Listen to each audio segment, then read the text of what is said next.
Oh, all right. Let's talk about him. Him follows rising quarterback Cameron Cade, who, after a brutal attack, trains under his idol at an isolated compound where mentorship twists into a nightmarish test of ambition, sacrifice, and identity. The good. The cinematography had a real intention to showcase a visual structure combining drama, horror, and fabulousness. Well, fabulousness as in just kind of like the hotness of it all. The production design stuns with its dazzling interiors and razor-sharp lighting that make you wonder how much concrete was poured into its creation, while the cinematography maintains a frame-of-painting quality that heightens the horror of fame and the steep sacrifices it demands. Spoiler alert. You must kill to be the best. Seems like every Damien Chazelle movie. Am I right? The cast really saves you from veering off into the corner of the theater, watching the wallpaper peel off to show the decay of the actual theater house, representing the downfall of Hollywood filmmaking and ugly interior that is the corporate overlords we call the studios.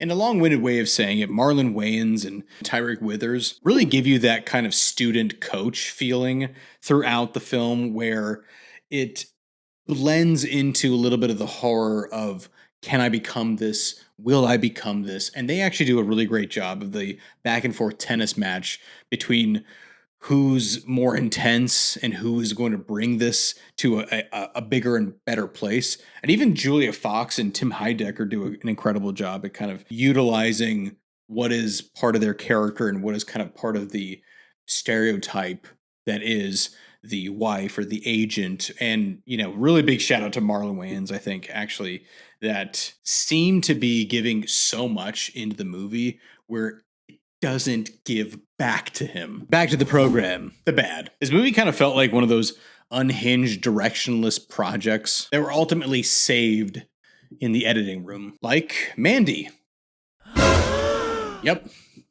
Guy said it. I think Mandy was the exact same situation here, which is really unfortunate because there's a lot of really cool things about that movie, but it's actually just it's a not very good movie edited well. Him utilizes so much filmmaking art that makes great music videos, but lacks in narrative structure that helps the audience understand the weight of the story that it's trying to tell. And what it's trying to tell doesn't invoke any sort of terror in the isolated training camp, the hardship of Cameron Cade's decision to be the GOAT, or the deep sacrifice of inherited talent. This movie is clearly style over substance, and the substance isn't really unique. Cameron Cade wants to become the greatest of all time, is trained from birth and ultimately under forced tutelage from the current GOAT. But how many times have we seen this story? And the real tragedy is how often it flirts with originality without ever fully breaking free of that trope. I would best describe him as a genre soup or stew, porridge, borscht. Call it soup, call it identity crisis, call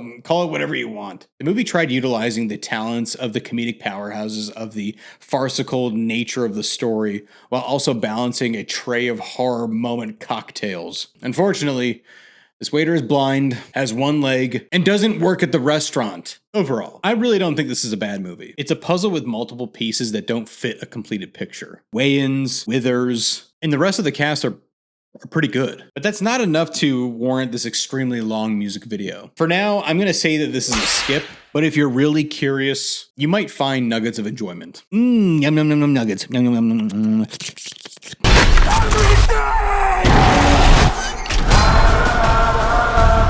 What do you think? You a big fan of Marlon Wayans and the Wayans brothers and the Wayans cousins and the Wayans fathers and the entire Wayans family? They're actually all pretty amazing. Were you excited to see this movie?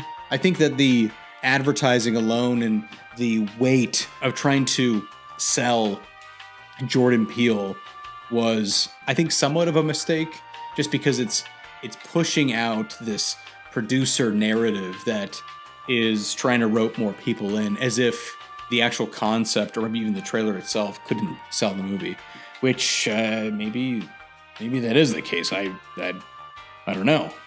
I saw it regardless because that's just who I am now. That's it.